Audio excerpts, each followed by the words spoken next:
الشيخ نياز نقشبندی ریبری گشتی یه حج و عمره حریما کردستانیش هولیری میوانی منن سلاو و ریز بود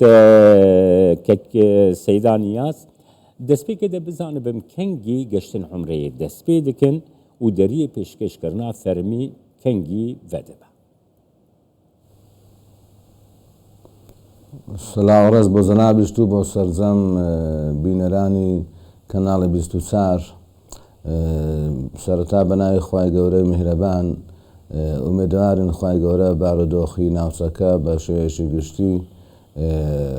ئۆقرە و ئارام بکا بەوەی بتوانرێت سەرجەم گەشتەکانی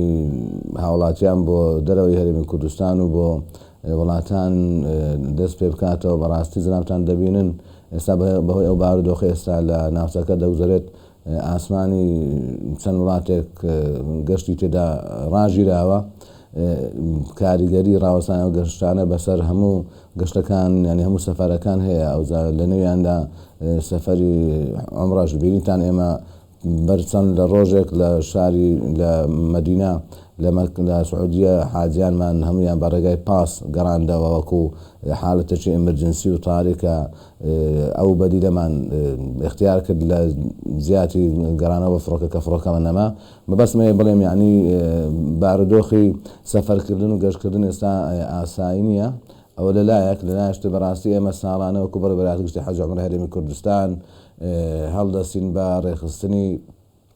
پرۆسەی حەج و پرۆسەی عومرە بۆ هاوڵاتیانی هەرێمی کوردستان لەگەڵ شان بەشانی عێراق لە وڵاتی عەرەبستانی سعودیە بۆ هەموو ساڵێک لە یەکی محەڕەمەوە ئێمە وەکو بەڕێوەبەرایەتی گشتی حەج و عومرە هەرێمی کوردستان وەزارەتی ئەوقاف کاروباری ئاینی هەڵدەستین بە دانانی بەرنامە و منهەجی ئەو ساڵی عومرە و بە هەمان شێوە ئەم ساڵیش وەکو وەرزی نوێی عومرەکە بۆ ساڵی 1447 کۆچی دەکات بەرامبەر بە 2025 و 2026 تا مانگی پێش مانگی هەفت بەرنامەی تازە و دەبێت سەر لە نوێوە ئەو کۆمپانیانەی کە لە بواری حەج و عومرە ڕێگە پێدرانیان هەیە لە حکوومەتی هەرێمی کوردستان و لە بەڕێوەبەرایەتی گشتی حەج و عومرە هەرێمی کوردستان ئێمە تەندەری ئەعلان دەکەین. ئەو تەندەرە بۆ ئەوەیە کام کۆمپانیا ئەسعدادی هەیە ئەو ساڵ بەو کارە هەڵبەستی چونکە جەنابتان دەزانن زیاتر لە 300 کۆمپانیا لە باری حەج و عومرە لە هەرێمی کوردستان کار دەکات. هەموو کۆمپانیایەک ممکنە ئیستعدادی نەبێت مەسەڵەن بۆ ئەو وەرزە ئیش بکات. ئەوجا ئێمە ئەعلانی تەندەر دەکەین. دوای کە ئەعلانی تەندەرمان کرد کۆمپانیاکان لە ڕێگای نووسینگەکانی حەج و عومرە لە پارێزگاکان و ئیدارە سەربەخۆکان داواکاری پێشکەش دەکەن و دێن تەندەرەکەوە دەگرن و عەقدێک یان گرێبەستێک لە نێوان بەڕێوەبەرایەتی گشتی حەج و عومرە هەرێمی کوردستان و لە نێوان کۆمپانیاکان واژۆ دەکرێت بە گوێرەی ئەو مەرج و بنەمانەی کە لە بینی بەڕێوەبەرایەتی گشتی حەج و عومرە و لە بینی کۆمپانیاکان دەبێت بۆ پارێزگاریکردن لە مافی هاوڵاتی و بۆ بەرزی کواڵێتی سەفەرکردن و گەشتکردنی هاوڵاتیان و بەرزی ئەو خزمەتگوزاریانەی کە پێشکەش بە هاوڵاتیان دەکرێت لە میانەی سەفەرکردنیان ئینجا چ بە سەفەریان بە فڕۆکە یعنی بە ئاسمانی سەفەر بکەن یانش بە وشکانی سەفەر بکەن چونکە لە بۆ عومرە و لە بۆ حەج جەنابتان ئاگادارن دوو جۆر سەفەرکردنمان هەیە. سەفەرمان هەیە بە ئاسمانیە یعنی بە فڕۆکە سەفەر دەکات لە هەولێرەوە لە بۆ شاری مەدینەیان لە بۆ شاری جەددە و بە وشکانش هەمانە کە مەسەڵەن لە سەرجەم شارەکانی هەرێمی کوردستان بە ڕێگای عەرعەر یعنی سنووری عێراق سعودیە داخلی عەرەبستانی سعودیە دەبن. بۆیە بەڕاستی پێویستی بەوە هەیە بە شێوەیەکی ڕێکوپێک و بە سیستەمەکی نوێ یان بە ڕوویایەکی نوێ جارش دەرگای پێشکەشکردنی تەندەر بۆ کۆمپانیاکانی حەج و عومرە بکرێتەوە لە سەیدا گەر هەن کۆمپانیا پابەند نەبن سزایەن لەسەر وان چی دەبن؟ طبعا ئێمە پێشتریش و ئێستاش ئەو کۆمپانیای کە پابەند نابن بە ڕێنمایەکانی بەڕێوەبەرایەتی گشتی حەج و عومرە هەرێمی کوردستان هەم زۆر جار توش لێ پێچینەوە و گرفت بووینە بەڕاستی تا گەیشتۆتە ئاستی ڕاگرتنیان لە کارکردن و زۆر جار غەڕامەکردنیان بە خۆشحاڵیەوە ینی زۆربەی زۆری ینی سەدا 99 کۆمپانیاکان پابند بن يعني هول دادن پابند بن اگر شتێک لە دەستیان بێ مەسەڵەن کەموکڕێکی ڕوودا ممکنە لە دۆخەکە بار زروفێک بۆیان دروست بێ ئەجینە هەمیان هەوڵ دەدەن پابند بن بەو ڕێنمایانێکە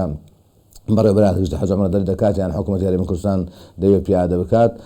بۆ پرسی ئەو ئێستا بڵامان کردوێتەوە کە نابێت هیچ کۆمپانیاک ڕکلام بکات بۆ عومرە هەتا ئێمە ڕای نەگەێنین مەبەستمانەوەی بەڕاستی بۆی هاوڵاتی تو سەر لە شێوان نەبێ کۆمپانیا ڕکلام بکات و مەوعید دیاری بکات لە کاتێکیشدا هێشتا لای ئێمە ڕێگە پێدراو نەبێت سەفەرەکە بکات بۆیە تحديدي موعدي عمرة تنها وتنها لدستي بربراتي قشتي حج عمرة من كردستان اما دمانويت هاولاتيا من كاتك سفر بكن كسفر كان مؤمن بيت يعني دڵنیایی هەبیت و بتوانێت ئەو خزمەت گوزاریانە پێشکەش بکرێت چونکە ساڵان ڕابردوو ئەو غەڵەتیە لە وڵاتانی دەوروبەر زۆر جار ڕوویدایە هێشتا حاجی لە مدینە خلاص نەبووە عمرەکاری خۆیان بردیتە مدینە لە مدینە شوێن نەبوو عمرەکار لێ بمینتەوە لەسەر شەقام و لە شوێنەکان مایتەوە بۆیە بۆ ساڵ ڕابردوو ئێمە بە هەمان شێوە بەرنامەی خۆمانمان جێبەجێ کرد لە عێراق و لە هاوڵاتانی عێراق و کۆمپانیەکانی عێراق و تەنانەت دەستەی باڵای حەج عومرە عێراقیش دەستخۆشیان لە ئێمە کرد لە وەکو هەرێمی کوردستان کە ئێمە توانیتمان لە وەختێک هاوڵاتی خۆمان و کۆمپانیەکانی خۆمان بخەینە کار کە فعلەن بتوانن هاوڵاتی تووشی گرفت نەبی و خزمەتەشی باشیان پێشکەش بکرێت بۆیە ئەم ساڵی بە هەمان شێوە دەمانەوەی بەڕاستی ئێمە وەکو هەرێمی کوردستان کاتێک دەست بە عومرە بکەینەوە کە دڵنیایی هەبیت هەم لە ڕووی پێشکەشکردنی خزمەت گوزاری بۆ هاوڵاتیان و بەردەستبوونی ئەو خزمەت گوزاریانی کە پێویستە چ لە ئەوانەی بە فڕۆکە سەفەر دەکەن چ ئەوانەی بە ئۆتۆمبیل سەفەر دەکەن ئەو خزمەت گوزاریانە کە پێویستە لە ناوی عێراق و هەروەها لە عەرەبستان سعودیە کە دڵنیا بووین ئەو وەختە مەوعیدەکە ئێمە دیار دەکەین و ڕای دەگەیەنین. سیدا نرخی هەموو کۆمپانیایان نرخی هەموو کۆمپانیایان وەکی یەک و دوونە یان هەر کۆمپانیا بۆ خۆ دیار دەکەن؟ نا پرسی عمرە ینی گەشتکردنی عمرە پێشبڕچەیە لە بینی کۆمپانیایەکان زۆر تەحەکوم دەکات ینی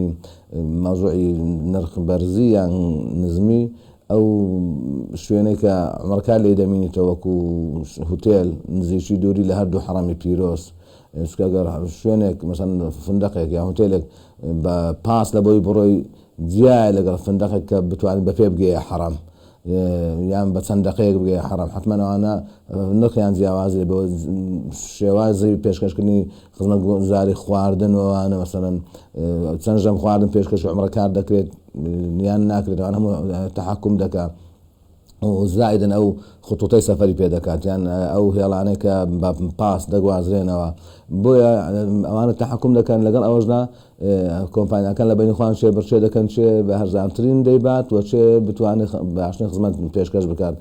ئەوە نییە بتوانرێن لە ساڵحی هاوڵاتی نییە ئێمە وەکو حکوومەت بتوانین یان دەستکاری بکەین تحدید عمرەکە بێن بۆ نمونە بێ عمرە نابێت لە 600 دلار زیاتر بێت هەموو یەک ئاس نییە ناکرێت هەموو یەک ئاس بکو عرض جەنابتانم کرد شێوەی خزمەت گوزاریەکان و شێوەی قازانج شوێنە کۆمپانیا هەبیت ڕازی بە $10 لە عمرەکار قازانج بکات بەس ممکن کۆمپانیا هەبیت ڕازی بە $10 بێ $50 قازانج بکەن دوێ وەکو باسم کرد ینی مجالماندایە بۆ ئەوەی پێشبڕچێ لە بینی کۆمپانیەکان بکرێت لە مەوزوعی پێشکەشکردنی خزمەت گوزاری و پێشکەشکردنی ئەو پێداویستانە کە هاوڵاتی پێویستێتی و لە بەرچاوگرتن و هەڵسەنگاندنی بارودۆخی دارایی هاوڵاتیان لەلایەن کۆمپانیەکانەوە. سیدا نها مخابنی و شەرک و ناوچەی ڕێڤەدچە و گەشتên ئاسمانیشی هاتنە ڕاوەستاندن گەلو ئەڤ یەک کارگەریەک لە کارێ گەشتên بۆ عمرەیە دکێت یانی دوێ دەربارێ دەگەر تو من ئاگادار بکەم. وەکو سەرەتا ئاماژەم پێدا تەمان ئێستا پرسی نەمانی ئاسمان بە ڕووی چەند وڵاتێک کارگەری سەرجەم گەشتەکان کردیە بە دڵنیاییەوە نەبوونەوەی ئاسمان بۆ گەشتەکان کاریگەری لەسەر گەشتی عمرەش دەبێت چونکە بەڕاستی ناشارمەوە ئێمە لە بەڕێوەبەری گشتی حەج عومرەی هەرێمی کوردستان بڕوام وایە بڕواناکەم بتوانین ڕێگا بدەین عمرە ئەنجام بدەێت ئەگە ئاسمانەکە نەکرێتەوە چکە بۆی هێز بێنە خوانە خواستە نەبادا لە وشکانش تووشی شکال ببیننی هاوڵاتی یان کۆمپانیەکان نتوانن لە وشکانەکەش گرفت دروست بیت بۆیە جێگای قەلەقە یان جێگای دوودڵیە بۆیە بەڵام ئەگەر کاتێک ئاسمانێکە بوویەوە ئەوەختە دڵنیایی پەیدا دەبێت بەڵام تا ئاسمانێکە نەبێتەوە بەڕاستی ئێمە لە بەڕێبەراتیش لە حەج عومرەی کوردستان دوودڵ دەبین بۆیە لە ڕاوێژ داینە هەم لەگەڵ سەروی خۆمان و هەم لەگەڵ ستافی شارەزا لە بوارە حەج عومرەی ئیدارەی بڕیاری گشتی حەج عومرەی کوردستان بزانین ڕچاوی باردۆخ دەکەین و مراقبەی بارودۆخ دەکەین باردۆخەکە بەچی دەگات ئەوەختە ئینشاءالله ئێمەش بڕیاری پێویستە بارەوە وەردەگرین.